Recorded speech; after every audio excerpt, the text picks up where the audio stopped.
আমরা এখানে আসছি মংলা থেকে কমরজল আসছে, আর এটা উত্তর সাইড সুন্দরবন হচ্ছে এইটা। এখান থেকে আমরা চলে যাব আর কি, এখান থেকে আসবো এই সাইডে। এটা কিসের মাথা? বাংলাদেশের তিমি না, আঁকানো ছবি আঁকানো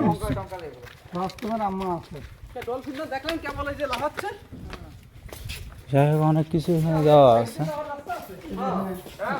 বেশিরভাগ মাছই ফুলকার সাহায্যে পানি থেকে অক্সিজেন গ্রহণ করে। তিমি ও ডলফিনেরা কি?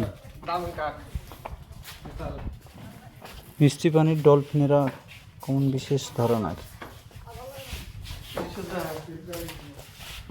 মিষ্টি পানির ডলফিনেরা কেন বিপদাপন্ন?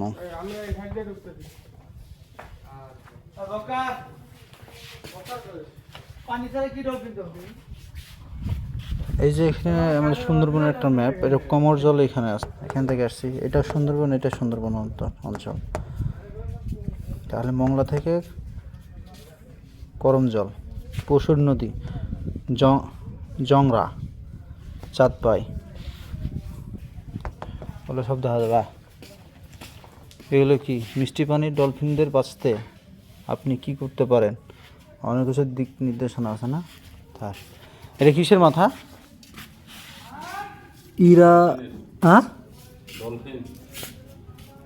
ইরাবতী মাথার খুলি। বাপরে বাপ,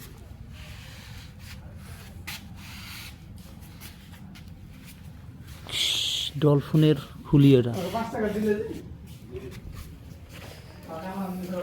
বাবা বাবা, মানে খেজুর দিয়ে রাখছে কেন? বই একটা, খেজুর আছে, ডলফিন, অনেক কিছু দেখা ঘোরা শেষ আমাদের। এখন আমরা চলে যাব এই সাইডে।